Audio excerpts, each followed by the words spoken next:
시청자 여러분 안녕하십니까. 굿모닝 인포맥스 2부 오늘도 힘차게 문을 열어보겠습니다. 먼저 인사로 기업의 동향을 읽어보는 시간이죠. CEO 인사이드 오늘도 박주근 리더스 인덱스 대표 모시고 시작하겠습니다. 대표님 어서 오세요. 네, 안녕하세요. 안녕하세요.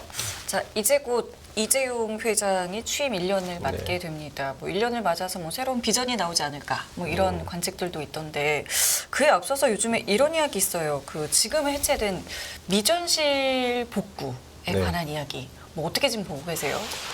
이재용 회장이 아까 말씀하신 것 같이 취임 이제 회장 취임 1주년인데 네. 사실 제게에서는 뭐 굉장히 기대감이 있었어요. 물론 회장 취임할 때도 기대감이 있었고 무슨 중요한 뭔가 워딩이 나오지 않을까, 선언 나오지 않을까, 뭐 유삼성 뭐 이런 식의 3,000명 나올 기대가 없었고 그리고 또 한 번의 기대가 있었는데 그게 이제 지난 6월달에 그 신경영 30주년 그렇죠.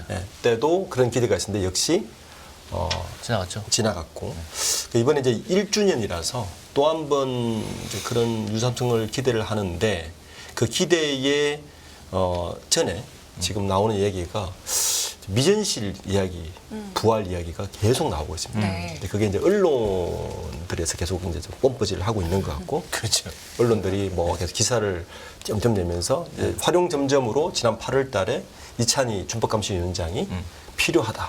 직접 이제 그 얘기를 하면서 이 얘기가 본격적으로 나오고 있는데, 지금 그 삼성이 뭐 연매출 300조, 시가총액 400조 원입니다. 그렇죠. 국내에는 뭐 그 삼성과 삼성이 아닌 기업 정도 나눌 정도로 거대한 규모인데 지금 구심점이 없지 않느라는 이야기 계속 나와요. 그래. 그리고 우리가 잘 보시면 지금 삼성이 그 미전실 2017년에 사라졌거든요. 그 당시 이제 최순실 박근혜 게이트 때문에 사라졌는데 아이러니하게도 2017년부터 작년까지 삼성전자, 삼성그룹의 영업이익이 역대 최고였습니다. 근데 그 최고였던 역대 대부분의 실적은 이미 10년 전에 만들어 놓은 사업에서 나온 거예요. 그러니까 그렇죠. 지금은 근데 원래 이제 갑자기 삼성전자의 영업이익이 급감을 하지 않았습니까? 이러다 보니까 어떤 우려가 나오냐면 앞으로 또 10년은 삼성이 뭘 먹고 사느냐에 대한 아무런 방향 제시가 없는 거예요. 그러다 보니까 미전실이 없어 그런 거 아니야? 컨트롤 타워가 없어 그런 거 아니냐? 뭐 이런 얘기가 계속 나오고 있고 거기다가 이제 취임 1주년 되니까 이제는 뭔가 좀 방향성을 제시해야 되지 않느냐 차원에서 이야기 나오는데 2017년에 이제 미전실이 사라지고 당시에 이제 그 기억해 보시면 청문회 때 이제 그런 얘기가 나오니까 이재용 회장이 나와서 그룹이란 말을 쓰지 마라. 이제 개별 기업으로 다 균형을 하겠다고 하고 그때 이제 사라지고 나서 세 개의 파트로 나눠버렸어요. 첫 번째는 삼성전자를 중심으로 한 사업 지원 TF라고 해서 요거는 정현호 삼성전자 부회장이 지금 이끌고 있고요. 그다음에 금융 계열 쪽은 삼성생명의 금융 경쟁력 제고 팀이라고 있어요. 요 팀은 이승호 삼성생명 부사장이 맡고 있고 그리고 물산 쪽에 그 EPC 사업 경쟁력 강화 TF가 있는데 요거는 그 당시 미전실 출신이었던 강병일 건설부문 사장이 맡고 있습니다. 결국은 이 세 분도 거의 미전실 출신들이 맡고 있어서 어떻게 보면 미전실이 분리돼서 이제 세계로 운영되고 있는데 그렇다 보니까 각자 역할도 지지부진, 전체 컨트롤 타워도 없고 이런 얘기가 계속 나오다 보니까 뭐 이제 미전실 부활해야 되지 않느냐라는 제기의 목소리가 나오고 있는 것 같습니다. 근데 삼성이 뭐 다른 그룹들보다도 확실하게 컨트롤 타워는 창립 이후에 정말 2017년까지는 계속 있어 왔어요. 근데 이름을 계속 바꿔왔잖아요. 처음에는 비서실이었죠? 그렇습니다. 삼성은 이제 다른 재계의 그룹과 달리 뭐 조직의 삼성, 그 시스템의 삼성 이런 얘기 계속 많이 나오거든요. 그 이유 중에 하나가 강력한 컨트롤 타워가 계속 있어 왔다.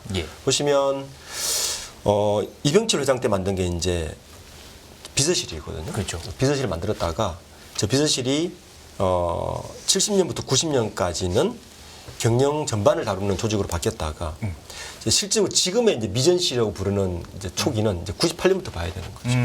그 98년에 우리 소위 말하는 이제 구조조정본부, 이학스 본부장이 시작하는 이 구조본이 사실은 미전실의 핵심이었고, 요게 이제 그 2006년도에 전략기획실로 개편을 하는데 이건희 회장이 초대의 사실은 이제 비서실장은 누구냐면 현명관 부회장이었어요. 예, 예. 현명관 부회장이 비서실을 맡다가 98년도 IMF 때 구조조정 그 당시인데 다 구조조정을 해야 되니까 그렇죠. 구조조정 본부를 하면서 재무통은 이학수 본부장이 이제 맡으면서 본격적으로 이제 미전실을 됐다가 그 다음에 이게 이제 2008년도에 무슨 일이 있었냐면은 그 안기부 엑스파일이었습니다. 안기부 엑스파일이 6년도에 있었는데 이때 구조본을 해체해야 되는 거 아니냐 말이 나와가지고 이때 그 구조본이 5개 팀 147명이었거든요. 네. 요 팀을 3개 팀 100명으로 줄여버려요. 그리고 2008년도에 삼성 특검이 있습니다. 그때 그렇죠. 이건 회장이 이제 사퇴를 하고 이런 사태가 있었죠. 그렇죠. 이때 전략기획실을 해체하고 2010년에 지금 말하는 미래전략실 이름을 바꿔요. 네. 2010년부터 2017년까지 우리가 기억해 보시면 김순택 미전실장, 그렇죠. 두 번째가 최지성 실장. 이렇게 이제 이어지면서 미전실을 이끌어왔는데, 이게 이제 2017년에 국정농단 사태 연루되면서 이제 해체되는 게 현재 미전실의 역사입니다. 네. 그리고 나서 그 이후에 조금 전에 말씀해 주셨던 이제 부서들이 태스크포스로 이제 세 개로 그쵸, 이제 나눠서 구성이 나눠지는 되고 거죠. 있는데 거기에 대한 평가는 지금 어떤가요? 결론을 말씀드리면 썩 좋지가 않습니다. 우선 이제 컨트롤 타워 역할이 뭐냐면요. 실제로는 한 3가지입니다. 첫 번째 제일 중요한 역할은 미래 전략에 대한 기획입니다. 그렇죠. 앞으로 뭘 먹고 살아야 될까? 네. 향후 5년, 10년 후에 이제 계획을 해야 되는데, 요 미래 전략이 첫 번째 그 미션이고, 두 번째는 재무 쪽이에요. 그러니까 전체 재무를 이제 컨트롤하고 파악하는 게 재무 쪽이고, 마지막에 이제 감사 역할이 사실 미전실에 있습니다. 요 3가지 역할을 하는데, 네. 지금 미전실이 해체되면서 이 내실 재무 쪽은 나름대로 하고 있는 것 같아요. 감사 역할도 하고 있는, 각 타스크에서 하고 있는데, 제일 중요한 미래 전략 파트가 지금 완전히 빠져 있다. 이게 지금 핵심입니다. 지금 보시면 2010년도에 삼성이 5대 신수종 사업을 발표한 게 있거든요. 예. 그때 발표했던 게 뭐냐면 태양전지, 자동차용 배터리, LED, 바이오, 의료기기인데 이 중에서 태양전지하고 LED는 사라졌고 자동차용 배터리는 삼성 SDI에서 하고 있고, 그렇죠. SDI에서 하고 있고, 바이오 이미 하고 있죠. 하고 있고. 네, 의료기기도 일부 하고 있는데 이것처럼 이런 역할들을 미전실에서 해왔거든요. 네. 이게 빠지다 보니까 현재는 미전실이 미래에 대한 전략 계획을 하는 곳이 아무도 없는 거예요. 그러네요. 뭐 계열사들끼리 조정을 한다거나 예. 어디를 어떻게 한다거나 전혀 없이 그저 각 계열사가 알아서 하다 보니까 중복되는 것도 있고 중복 투자도 발생하고 그럴 수 있겠군요. 이런 일이 발생하는 거죠. 네네. 그러다 보니까 이제 이찬희 이제 준법감시위원회 위원장이 자기가 1년 반 정도, 2년 정도 있어 보니까 삼성그룹에는 전체 컨트롤 타워가 꼭 필요한 것 같다. 외부에서 그런 말을 한 거죠. 예. 그런 기능들을 이제 뼈저리게 느끼고 지금 이야기를 하는데 지금 세계 타스크의 각자 역할을 봐도 한계가 분명한 것 같아요. 그렇죠. 지금 보시면 뭐 일단 삼성전자의 그 TF 같은 경우는 별다른 실적이 없어요. 별다른 실적이. 그러니까 뭐 그 부수가 있는지조차 사실은 외부에서는 모르 저도 정도로. 사실은 네. 있었나 싶을 정도로 네. 희미해요. 그렇죠. 정현호 부회장이 남 역할을 한다고 하지만 대체 그 조직이 무슨 역할을 하는지를 외부에서 알 수 없을 정도로 아무런 퍼포먼스가 없고 삼성생명 사업 경쟁력 강화 같은 경우도 삼성생명의 가장 큰 역할은 그 현재 가장 문제가 되는 금산분리. 그렇죠. 그러니까 삼성생명 이게 삼성그룹의 지배 구조가 이재용 오너 일가들이 삼성물산을 지배하고 삼성물산이 삼성생명을 지배하고 삼성생명이 삼성전자를 지배하는 구조인데 지금 보험업법이라는 네, 게 네. 국회에 걸려 있어서 그래 이게 만약에 통과가 되면 삼성생명이 가지고 있는 삼성전자 지분을 3%밖에 행사를 못하니까 맞아요. 한 20조 원 정도를 추가로 투입해서 이 지분을 해소하고 해야 되는데 그 역할도 지금 못하고 있는 거고 삼성물산 같은 경우도 그 TF에서 지금 무슨 일을 하고 있는지 원래 그 제일 먼저 합병할 때 비전에 대해서 아무런 결과물을 넣지 않아서 뭐 세 곳 다 지금 시원치 않아서 어쨌든 컨트롤 타워가 너무 필요하다. 이런 게 지금 대체적인 의견입니다. 아니 상식적으로도 이게 지금 미래전략실이나 그 전에 이름을 바꿔온 그 하나의 네. 태스크포스 하나의 그 HQ 네. 헤드쿼터인데 네. 이게 없다는 거는 사실은 그 일을 하기에는 뭐 나눠서 할 만한 일이 아니잖아요. 미래 그룹 그렇죠. 전체의 미래 먹거리를 찾아내고서 10년 동안 투자하던 일을 어떻게 셋이서 그걸 공유를 합니까? 그렇죠. 그게 그럴 말이 수가 안 되는 없죠. 거예요. 예. 그러니까 이게 이제 이것 때문에 이제 사실은 미전실 다시 부활설이 나올 만한데 네. 사실 미전실 부활설이 조심스러운 게 이게 지금 미전실이 이 삼성의 헤드쿼터가 지금 사실 사라졌다 나타났다 한 게 네. 이게 뭐 정치적인 문제도 좀 있고 사실은 그렇죠. 기업 구조 지배 구조 문제가 지금 걸려 있기 때문에 이런 거 아니에요. 네. 근데 양면이라고 저는 생각하는데 네. 재건 그래도 재건을 해야 되는 게 아닌가 싶어요. 어떻게 보세요? 지금 재건설이 막 오르기도 하는데 또 반대 이론도 있습니다. 그러니까 세 가지 이유 때문에 좀 막 끓이고 있는, 좀 어묵주먹하고 있는 거 아닌 건데 첫 번째 이유는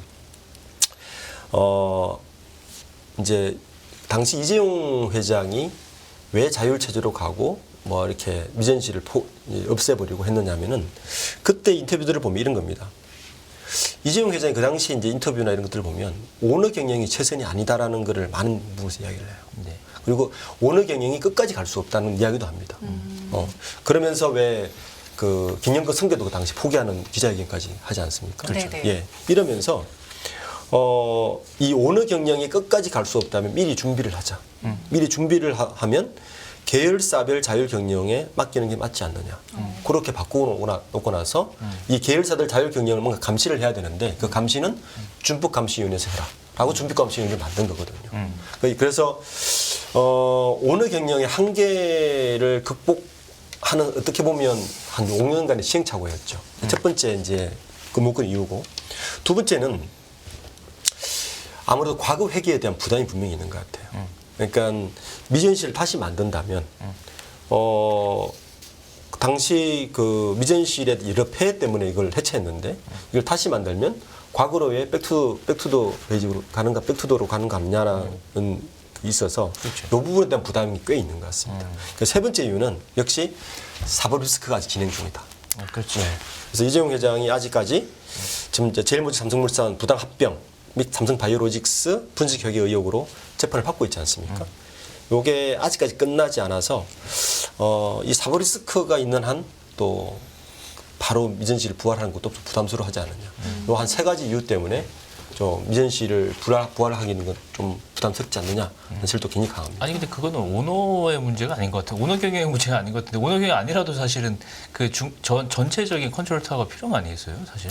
그렇죠. SK 예를 들면 이런 거죠. SK는 보면 수펙스 추구 협의라는 게 있지 않습니까? 예. 그게 만들어진 이유를 보면 당시에 최태원 회장이 이제 경영을 하지 못할 상황이 있을 때 만들어진 게 수펙스 추구 협의회거든요. 근데 최태원 회장이 이제 풀려나고 다시 복귀했을 때 지금도 수펙스 추구 협의회가 있지만 사실 유명무실이거든요. 실질적으로. 그렇죠. 이거 오너 경영을 한다고 보는 거예요. 그래서 이제 이재용 회장이 작년에 뭐 아직까지 재판 중이지만 사면 복권은 되지 않았습니까? 그래서 이제 지금에서는 사면 복권 됐으니 취임 1주년 됐으니 미전실을 통해서 확실한 컨트롤 타워가 필요하지 않느냐. 설이 이제 강하게 나오는 이유가 그것 때문이죠. 그렇죠. 뭐 내부에서도 이런 목소리가 좀 나오고 있는 걸까요? 아마 내부에서는 어느 임원도 이 말을 못할 겁니다. 예. 그래서 제 생각에는 네. 지난 8월 달에 이찬희 그 준법감시위원장의 의견으로 아마 이걸 계속 강조하고 있는 것 같아요. 예. 뭐 그 당시 이난뉴스하고 인터뷰를 했는데 네. 이찬희 위원장이 뭐라 그랬냐면은 삼성이 국내 경쟁에 매몰되지 않고 세계적 기업이 돼야 국민 경제에 발전할 수 있다. 이렇게 되려면 강력한 컨트롤 타워가 필요하다.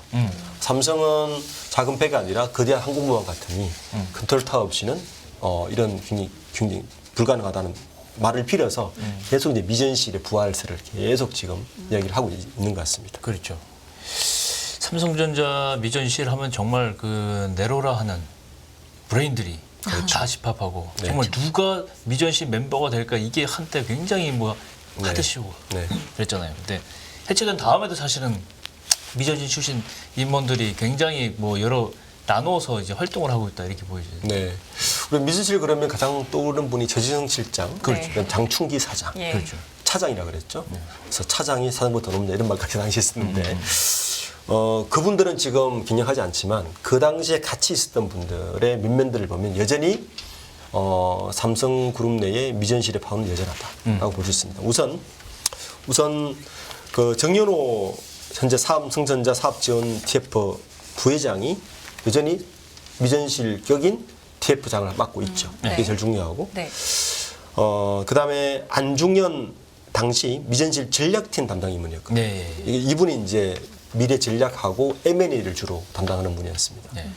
마지막으로 한 게 이제 하만 M&A. 이분이 주도하셨는데 예. 이분은 현재 삼성 글로벌 리서치 사장. 삼성 글로벌 리서치가 있는 삼성경제연구소로 보시면 됩니다. 그렇죠. 네. 그다음에 경영 진단팀. 제가 아까 미전실 역할이 뭐라 그랬죠? 미래 전략, 그다음에 재무, 인사, 그리고 감사합니다. 감시. 감시 대장이 누구냐면 박학규 사장이었어요. 아, 이 경영 진단팀 담당 임원이었는데 네. 삼성그룹 내의 재성사자 이렇게 불리던 분이었습니다. 현재 여전히 경영지원실장 맡고 있습니다. 사장으로서. 네. 그다음에 미전실의 QA를 담당하셨던 김한표 사장 같은 경우도 현재 삼성 글로벌 리서치 사장으로 있어서 보통 이렇습니다. 삼성그룹의 그 인사 방법은 사장으로 있다가 뭔가 일이 있어서 잠시 피신에 있어야 된다. 어디로 가느냐? 삼성경제연구소로 잠깐 가 있습니다. 아, 그리고 외부에서 고급 관료들 그 스카우트 해오지 않습니까? 예. 제일 처음 어디로 가느냐? 삼성경제연구소 잠시 있습니다. 거기는 약간 그런 역할을 하는 곳이에요. 물론 본연의 연구도 하지만 외부에서 오는 인재나 내부 인재를 잠시 피신에 있다가 다시 불러들일 때 있는 곳이 이 삼성경제연구소이기 때문에 예. 두 분은 거기 계시고 두 분은 여전히 활동하고 계신데 먼저 정윤호 부회장을 보면 뭐 이분은 실제 이제 비전 그 실세 1위 예. 이래 되겠죠. 이제 포스터 미전실을 맡고 있고 삼성 컨트롤 타워를 맡고 있는데 문제는 이번에 아마 정윤호 부회장의 그 이번 겨울 인사가 지금 굉장히 관전 포인트입니다. 왜요? 정윤호 부회장이 계속할까? 바뀔까? 이게 이제 가장 이번 인사 핵심 포인트거든요. 왜냐하면 지금 5년을 맡았었는데 예. 성과가 너무 초라합니다. 그리고 미전실 부활설이 일어나고 뭔가 인사 개편, 이재용 회장의 1년 이후 인사 개편의 핵심 개혁은 아마 정윤호 부회장의 거취로 아마 결정될 가능성이 굉장히 높다. 저는 이렇게 판단합니다. 이번 겨울 인사에서 정윤호 부회장이 계속 가느냐 가지 않느냐는 굉장히 중요한 관전 포인트고요. 그렇죠. 안중영 사장 같은 경우도 현재 그 제가 기억하는 게 2015년도에 제가 그 이건희 회장이 쓰러졌을 때 예. 당시에 영국 이코노미스트 편집장이 하고 제가 전화가 와서 인터뷰를 한 서재 정도 한 적이 있거든요. 예. 당시에 이제 저한테 물은 질문이 당신이 보시기에 포스트 이건희의 삼성그룹이 어떻게 될 것 같냐라고 저한테 질문을 하길래 제가 몇 가지 한 것 중에 첫 번째가 아마 대규모 M&A가 아마 이루어질 거다. 이재용 시대의 삼성은. 왜냐하면 그 전에 삼성은 기술을 축적했다가 이제 초격차 기술로 계속 가는 형태의 경영을 해왔다면 이재용 회장의 삼성은 아마 너무 빨라서 이게 초격차 기술 유지하기보다는 M&A를 통해서 여러 다방면의 포트폴리오 구성이 할 거라고 해서 그렇게 예측을 했는데 그때 이제 M&A를 한 게 하만이었거든요. 그 당시 안중현 사장이 지금 그 맡았는데 안중현 사장이 가고 나서 실제 삼성전자 내에 대규모 M&A가 아직 없었습니다. 만약에 안중현 사장이 아마 돌아온다면 대규모 M&A가 어떤 식으로든 할 가능성이 중요한 관전 포인트고요. 그다음에 박학규 지금 경영실장의 복귀는 이분이 사실 굉장히 화려하게 복귀를 했어요. 왜냐하면 이분이 미전실의 경영진단팀 부사장이었거든요. 네. 그다음에 그 삼성 SDS의 사업 운영 총괄을 맡았다가 삼성전자 DS 부분 경영실장을 복귀했는데 미전실에서 나갔다가 돌아온 분 중에 정윤호 부회장 빼고는 가장 화려한 복귀가 바로 박학규 그 경영실장이라서 차기 아마 이분의 역할이 굉장히 기대되는 분 중에 하나. 그 이재용 체제에서.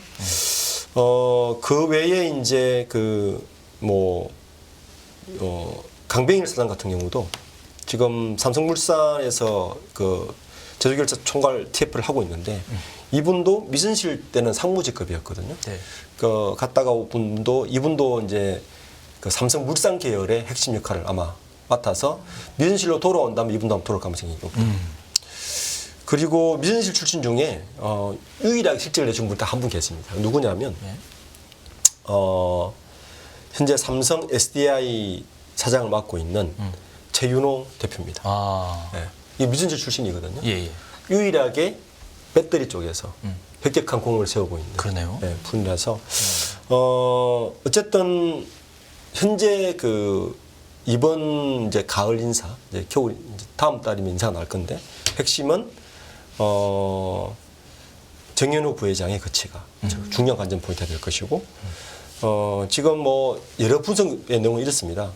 총수는 구속 좀 사면됐지만 된 상태고 사업 시너지는 지금 없는 상태고 네. 그리고 합병을 위한 비용 지불이라든지 그룹 이미지에 돌이킬 수 없는 손상이라든지 사법 리스크도 아주 유명의 손실을 입는데 이거에 대한 책임지는 인사가 전혀 없다. 이게 지금 제게 큰 판단입니다. 그래요. 그래서 이번에는 뭔가 인사 혁신을 통해서 이런 걸 좀 떨쳐내야 되지 않는가라는 게 지금 뭐 중론인 것 같습니다. 그럼 이제 앞으로 있을 인사도 저희가 좀 눈여겨봐야 되는데 그렇습니다. 네. 그 미전실 부활설이 나오는 이제 배경 중에 하나가 최근에 그런 것도 있다던데 뭐 기재부라던가 뭐 네. 산업부 이런 인사들을 좀 영입하고 있으니까 네. 이거 영입해서 미전실 부활하는 거 아니야? 이런 얘기가 사실은 그 부분이 가장 가능성이 있다고 보세요? 핵심이었습니다. 그 지난주죠. 지난달에 기재부 이제 과장 출신 한 분을 영입을 했어요. 부사장급으로. 네. 그 이 시그널이 이제 이분을 영입할 때 이재용 회장의 직접적인 언급이 은사가 있었다라는 지금 제기였습니다. 네. 그래서 이분을 왜 모시고 왔느냐 그런 걸 쭉쭉 분석을 해봤더니 아 이게 미전시를 부활하는 신호탄 아닌가라는 게 지금 강력한 이유예요. 이번에 오신 분이 예. 기재부에서 한 분, 산자부에서 한 분 모시고 왔거든요. 예. 기재부 부의사관급인데 부의사관이면 국장급이거든요. 예. 부의사관급이 온 게 2016년도에 현재 삼성전자의 김희태 부사장, 네. 홍보 쪽 부사장이죠. 그렇죠. 뭐 당시 김희태 부사장 올 때도 뭐 엄청난 파급이었죠. 김희태 부사장 올 때도 저분이 왜 그 당시 은세시였냐면은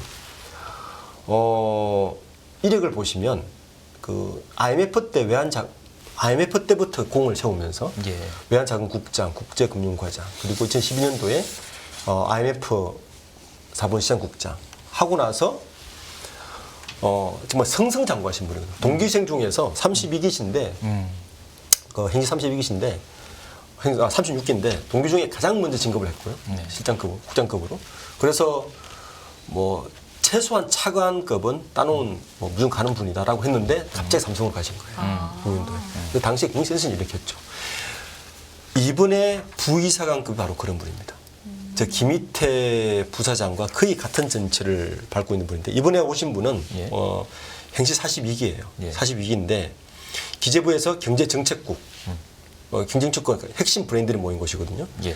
그다음에 정책조정국 거기에서 거시경제정책하고 정책 조율 업무를 맡아서 정책통으로 불리신 분입니다. 예. 그러니까 이분이 또 재미있는 이력 중에 하나는 문재인 정부에서도 대통령 비서실에 있었고요. 현 정부에서도 그 용산에 대통령실 선임 행정관에 있었습니다. 그러니까 가장 로얄 코스를 밟은 분인데 그러네요. 갑자기 삼성으로 온 거예요. 그러니까 당시 이제 2016년에 김희태 부사장을 이제 다시 데자뷰 같은 일이 벌어진 건데 지금 재계에서는 이분이 오실 때 이재용 회장이 직접 기재부 출신을 뽑으라고 지시했다는 설이 있습니다. 그래서 이거는 미전시를 부활하기 위해서 사전 조율하는 게 아니냐라는 설이 강합니다. 박준길 부사장 같은 경우는 해외통으로 지금 알려져 있는데 그쪽 쓸모로 지금 삼성에서 모셔간 거 아니에요? 지금 사실 김희태 부사장도 그쪽이었죠. 네. 예. 그래서 지금 글로벌 쪽으로 계속 모집하고 있는 이유도 있지만 그러니까 미전실 역할이 옛날하고 많이 바뀌고 있는 거죠. 그전에 미전실은 뭐 내부 통제라든지 이런 게 강했다면 아마 새로 바뀌는 미전실이 부활한다면 저는 글로벌한 전략이 굉장히 강한 조직으로 그렇죠. 탄생하지 않을까라는 것도 좀 점쳐볼 수 있는 겁니다. 그런 컨트롤 타워가 지금 집중 컨트롤 타워가 없다는 게 사실은 좀 아쉬운 점인데 물론 그렇습니다. 아니 전문가들이 보기에는 중앙 컨트롤 타워가 강력하게 있는 게 좋습니까? 아니면 나누어서 개별 기업으로 나눠서 가는 게 좋다고 생각합니까? 지금의 삼성이라면 저는 중앙 그늘 타고 있는 게 있는 게 좋다고 낫다. 봅니다. 예. 지금 너무 중구난방이고 어. 더 중요한 건 외부에서 봤을 때 삼성의 미래를 그릴 수가 없어요. 뭘 하려고 하는지에 대한 뚜렷한 비전이 없습니다. 예를 들면 현대자동차 보여요. 모빌리티 솔루션. 이렇게 가겠구나. LG도 보입니다. B2C에서 B2B로 가는 과정이 그렇지. 있구나. 딱 보이거든요. 근데 키워드가 있어야 될 거예요. SK그룹도 주 SK를 중심으로 투자해서 형식으로 앞으로 가겠구나라는 게 보입니다. 근데 삼성은 현재 오퍼레이션 되고 있는 반도체라든지 바이오 같은 데서밖에만 보이지 그 이유가 보이지가 않아요. 그러니까요. 예. 특히 이제 그러다 보니까 반도체에서도 지금 끈끈이 밀리고 있지 않습니까? 메모리 쪽에서는 HBM은 SK 하이닉스 뺏겼죠. 그다음에 파운드리에서는 TSMC 뺏긴 지 오래됐죠. 그렇죠. 그러다 보니까 삼성에 대한 미래에 대해서 그렇게 낙관하지가 없으니까 필요한 게 아니냐는 이야기가 계속 나오는 거죠. 아니, 삼성을 편들라는 게 아니고 이 반도체 산업이 깨지면 우리나라 경제도 GDP의 상당 부분은 날아가요. 그렇습니다. 그래서 이미 그걸 이제 불안을 느끼고 있잖아요. 네. 그러면 이제 사실 뭐 이게 미전실이 부활을 하고 이걸 뭐 오너를 보호하고 뭐 이런 오해 그런 게 문제가 아니라고 저는 생각하는데 진짜 삼성 편드는 게 아니에요. 진짜. 그렇죠. 그러니까 이찬희 위원장이 딱 그 말을 한 거거든요. 네. 이거는 뭐 삼성의 문제 될 수 있지만 삼성이 이 경쟁력을 잃어버리면 국가 경쟁이 굉장히 큰 타격이다. 그러니까요. 그러니까 필요하다. 네. 그러니까 거기 계신 분이 본인이 얼마나 답답했으면 네. 사실 이찬희 위원장 같은 경우는 약간 중도에서 좌쪽도 있는 분이거든요. 그런데 그런 분이 그런 얘기를 했으니 본인이 보시기 한 2년 정도 있으면서 얼마나 그 답답한 신경을 토로한 거죠, 실제 보면. 그런 목소리 내는 건 되게 이례적인 거죠. 이례적인 거죠. 이찬희 위원장이 그 정도 목소리 냈다는 게 이례적이라는 그런 봅니다. 예. 알겠습니다. 뭐 앞으로 삼성에 대해서 뭐 어떤 부분들이 좀 진행될지는 저희가 지켜봐야 되겠고 지금 기재부 출신 이야기 하셔가지고요. 삼성그룹 계열사에도 이 기재부 출신의 뭐 사회 이사들도 있을 것이고 뭐 인물들이 좀 있을 것 같은데 이 부분도 좀 소개해 주실까요? 우선 삼성생명의 부사장으로 승진했던 재작년에 우리 그 박준규 부사장이 있죠. 예. 그리고 여기 이제 현역 임원이고 네. 그 외에도 이제 뭐 사회사들이 워낙 화려하죠. 사회사를 보면 우선 작년까지 삼성전자 사회사를 했던 박재환 기재부 장관이죠. 네. 있었고 그 다음에 또 작년까지 삼성생명의 사회사를 했던 허경호 기재부 차관 있었고요. 그렇죠. 그리고 뭐 유일효 장관 기재부 장관도 삼성생명에서 기재부 사회사를 있었고요. 그리고 근호규 재경부 부총리죠. 뭐 옛날에 기재부니까요. 여기도 삼성 사회사를 했으니까 삼성그룹 내의 기재부 주로 뭐 한 최소한 부총리 장관급 정도로 가는 거고 그런 사회이사들과 아까 말씀드린 그런 부사장이나 부사장급들의 기재부 출신 관료들이 모이면 삼성은 굉장히 기재부가 강하다. 그러니까 산자부보다 기재부가 굉장히 강하다. 제가 지난번 시간에 다른 그룹들은 산자부를 많이 네네. 얘기했잖아요. 삼성은 기재부 출신들이 굉장히 강하다. 그렇게 볼 수 있습니다. 왜 그럴 것 같아요? 기재부 출신들이. 기재부 공무원들이 하는 말이 있습니다. 기재부 공무원들이 산자부를 굉장히 무시합니다. 저는 잘 모르시는데. 사실 그 직접적으로 말씀하실 줄 몰랐는데 기재부 이런 거죠. 좀 예. 서울대 경제학과 출신들이 경영학과를 무시하듯이 예. 그런 관료들 사이에서 아니, 그런 그런 측면도 있다고 그런 생각 건 아니지만. 그냥 그렇게 다는 말씀하시죠. 아니지만 예. 근데 마지막으로 제가 뭐 토를 달라는 게 아니라 저분들이 저렇게 유명한데 우리 국민들이 다 아는 분들이잖아요. 진짜. 네. 지금 정말 유명한 분인데 가서 사회이사 하고 저렇게 요직을 해서 어떤 내부에서 평가가 있는지는 사실은 저는 의문입니다. 네. 솔직히. 그러니까 저 사회이사 자리가 사실은 뭐 우리나라는 제가 여기서 말씀드렸지만 관료들의 방패막이로 사실은 지금 역할을 하시는 거고 이제 내부에서 방패막이 역할도 의문입니다. 네 그렇죠. 뭐 그러지는 그렇죠. 네. 알겠습니다. 자, 오늘 여기까지 이번 하시죠. 주 네. 그럴까요? 이번 주 CEO 인사이트 저희 여기까지 하고요. 저희 다음 주에 또 인사드리겠습니다. 네. 고맙습니다. 네 감사합니다. 예.